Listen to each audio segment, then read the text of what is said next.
Now picture a predator, patient as stone, lying beneath dark water while chaos erupts above. In one breath, life is protected. In the next, it is taken. This is not cruelty. This is not kindness. This is the river's law, written in blood and water across 2 continents, where the only truth that matters is continuation. Today, we dive into the flooded kingdoms of Borneo and the drought-scorched plains of East Africa, where survival speaks in 2 languages, silence and sound, and both demand absolute mastery or certain death. By restoring these crucial habitat corridors. Before we journey deeper into these wild territories, if you find yourself captivated by the raw truths of nature, subscribe to our channel. Join us as we explore the unfiltered realities that shape life on this planet. Your support keeps these stories alive.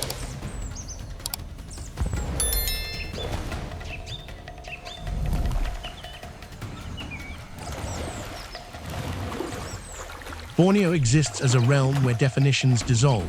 Rainforest becomes swamp, swamp becomes river, river becomes everything. The monsoon does not simply bring rain. It erases boundaries, transforms solid ground into liquid maze, and forces every creature to rewrite the rules of existence. At the heart of this metamorphosis flows the Kinabatangan River, a living artery that pulses with the rhythm of survival itself. This is not merely water moving through landscape.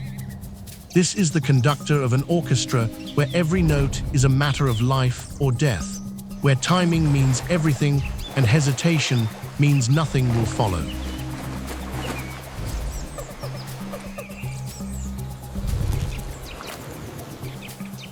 As floodwaters climb and territories vanish beneath the surge, one ancient architect rises to claim dominion. The saltwater crocodile has seen empires of species come and go.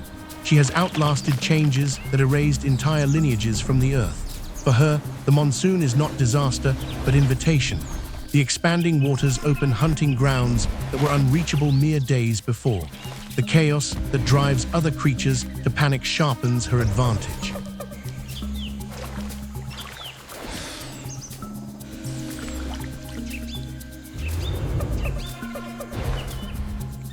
She is a perfect equation of patience and explosion, a predator sculpted by millions of years into something that cannot be improved upon. In the drowned forest, she is not just survivor, she is inevitability. But dominance carries a price that few predators must pay. As the waters continue their relentless rise, this apex killer transforms into something unexpected. She becomes vulnerable. Beneath a mound of carefully arranged mud and vegetation lies her entire genetic future. The nest she constructed with such precision now faces an enemy even her massive jaws cannot fight: moisture.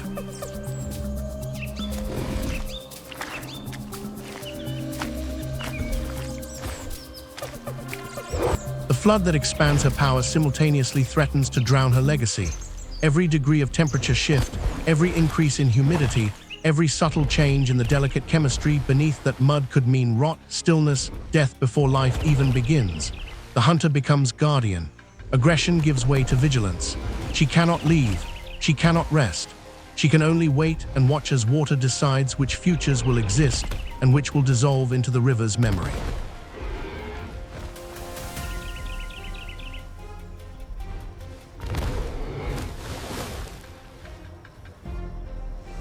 Then comes the thief. Monitor lizards are not mindless opportunists. They are calculating specialists who have turned egg predation into an art form refined across millennia. This one has followed a scent trail that grows stronger with the flood's moisture. It knows what waits beneath that mound. It also knows what guards it. The mathematics of risk and reward play out in its reptilian brain. Speed versus power, surprise versus awareness. The distance closes.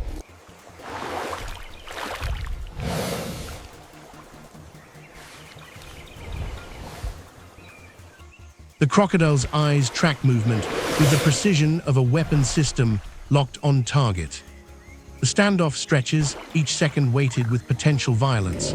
Then motion explodes into action. Jaws that could crush a buffalo's skull snap shut on scales and sinew. But the monitor was not built for direct combat. It was built for escape. Wounded, bleeding, it vanishes into the undergrowth, carrying the knowledge that survival sometimes means accepting damage and living anyway.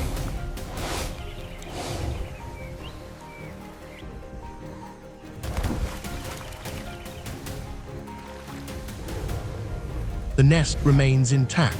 The mother returns to her vigil, knowing the scent of blood in the water will bring others. The river does not pause for drama. Time moves forward, and beneath the mud, against odds that would discourage less ancient designs, life persists. The hatchlings begin their signal. Soft chirps, barely audible above the water's flow, announce readiness. The transformation that follows defies everything we expect from a creature of pure predatory function. With jaws that moments ago nearly severed a monitor lizard in half, the mother begins excavation with surgical care. Each movement is controlled, measured, impossibly gentle. She uncovers her young with the precision of an artist, revealing a masterpiece.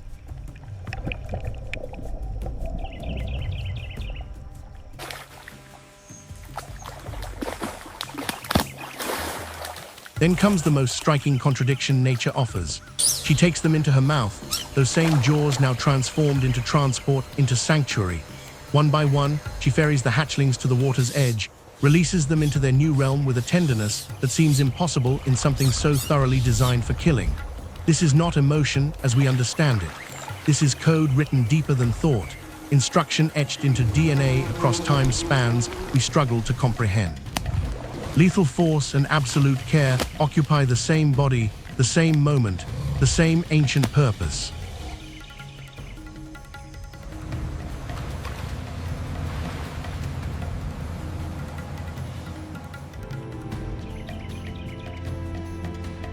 Protection, however, does not last. The weeks pass, and the hatchlings grow into independence at a pace dictated by necessity rather than sentiment. They scatter across the flooded forest, each beginning its own solitary education in survival. The mother does not mourn their departure. She does not hold territory for their benefit. Her role completes with mechanical efficiency because efficiency is what endures. Sentiment is a luxury that evolution does not encode into apex predators.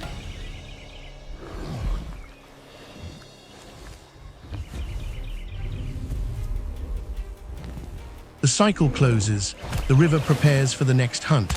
The next generation faces the same test their mother passed, their grandmother passed, their line passed across millions of years of unbroken continuation. Some will make it, most will not. The river does not care about individual outcomes. The river cares only that the pattern continues.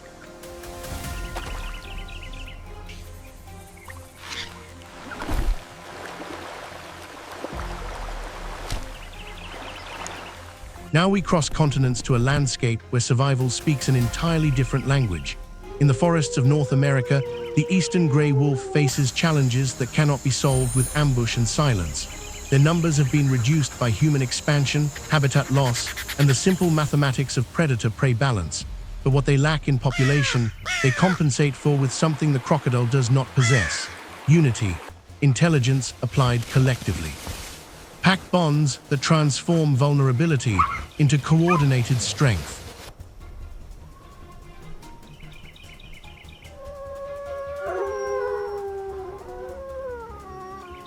During the late summer months, wolf pups exist in a dangerous in-between state.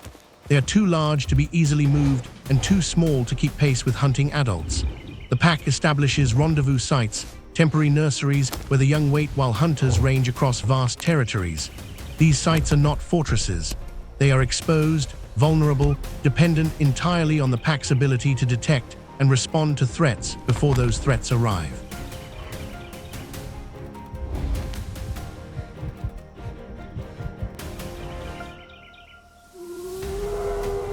When danger comes, it announces itself through the oldest wolf technology: sound. A young wolf encounters a bear, a predator that outweighs it by hundreds of pounds and could end its life with a single swipe. The pup does not attempt combat. It does not freeze in silent terror, it calls. The distress vocalization cuts through the forest like a blade through fabric. Within moments, the response arrives not from one direction but many. The alpha male leads the counterattack, but he does not fight alone. The pack converges with coordinated aggression that transforms individual vulnerability into collective dominance.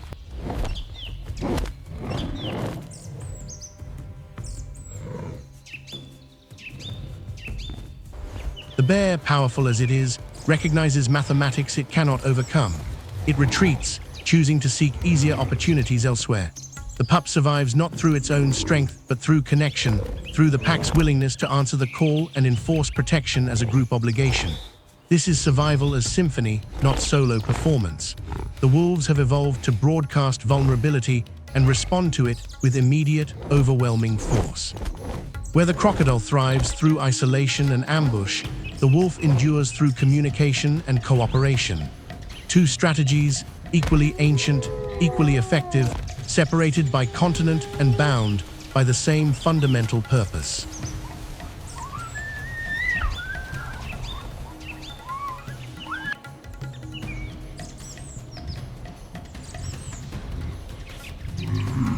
The narrative returns to Borneo, where nurturing gives way to the role written deepest in the crocodile's code. She is first and always a hunter. Along the Kinabatangan's banks, proboscis monkeys live lives defined by calculated risk. They feed in trees that offer safety but limited resources. To survive, they must cross water to reach better foraging grounds. Every crossing is a negotiation with death. The river appears calm. The surface reveals nothing of what waits beneath.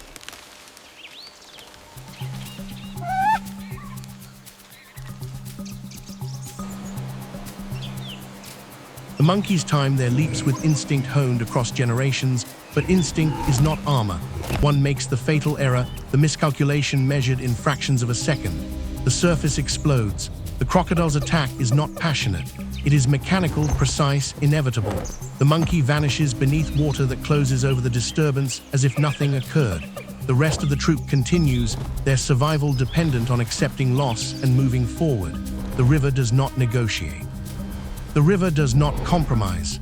The river takes its toll, and life continues because continuation is the only option that matters.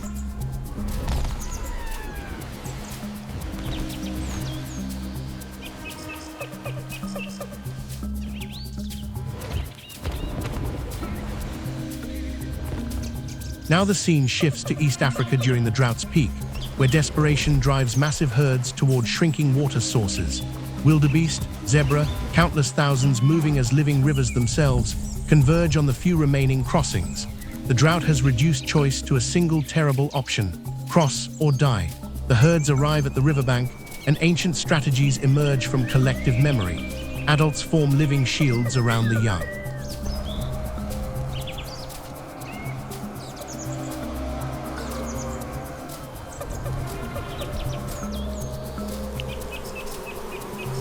The crossing becomes organized chaos, thousands of bodies pushing into current that pulls at legs and threatens balance.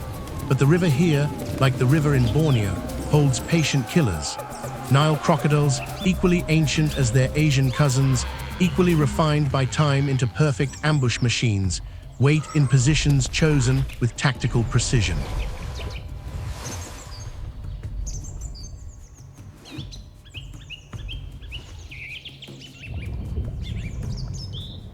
They use current as weapon, confusion as camouflage, sound as targeting system. The water erupts into violence that seems random but is absolutely calculated. Young are taken, adults are pulled under, mothers call across water that swallows their voices. The mathematics are brutal and simple. The crocodiles take their percentage. The herds pay the price because the alternative, staying where no water remains, guarantees total loss rather than partial.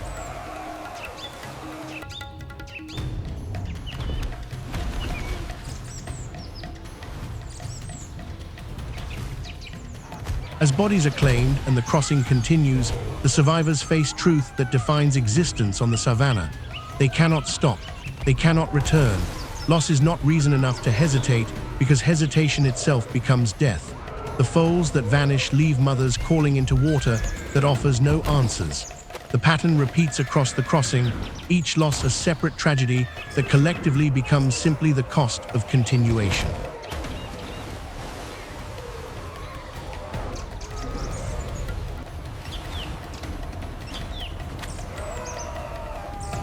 When the survivors reach the far bank, they do not pause to mourn. They regroup, they count what remains, and they move forward because forward is the only direction evolution recognizes. The harsh contract of the Savanna permits no exceptions. Sentiment does not factor into calculations written in survival's oldest language. The herds endure not because they are strong enough to prevent all loss, but because they are resilient enough to absorb it and continue anyway.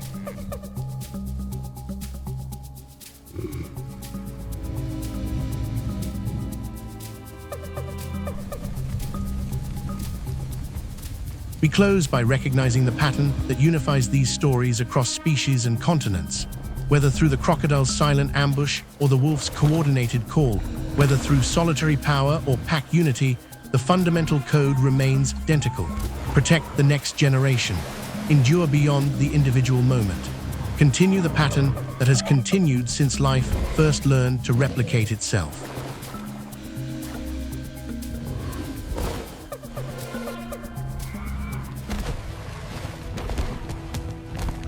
Wild operates without cruelty and without kindness.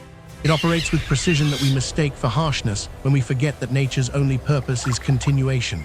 These creatures are not performing for us. They are not offering lessons packaged for human consumption. They are simply being what millions of years have shaped them to be.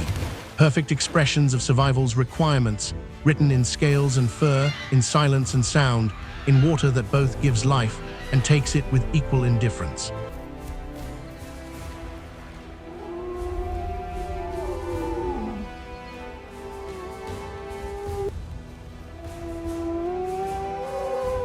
What can we draw from these rivers that flow through such different worlds?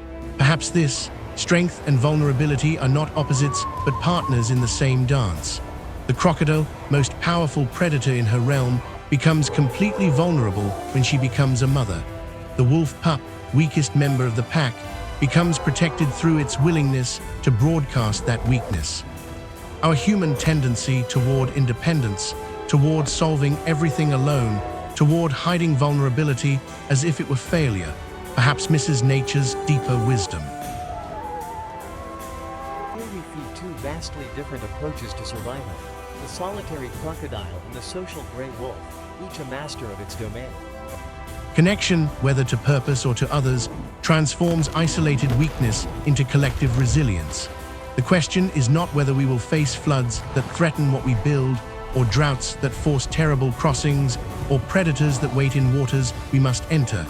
The question is whether we will face them with the crocodile's focused patience, the wolf's communal strength, or some combination uniquely our own.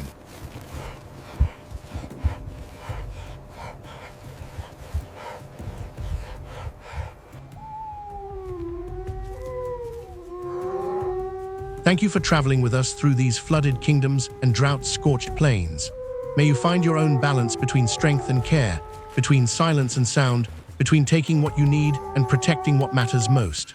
Stay healthy, stay curious, and if these stories move something in you, subscribe to our channel. Share them with others who need reminding that we are all part of patterns larger and older than we usually remember. Until the next journey, may your rivers be crossable and your calls be answered.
From these creatures, we learn a profound truth: that true strength is not merely the capacity for lethal force,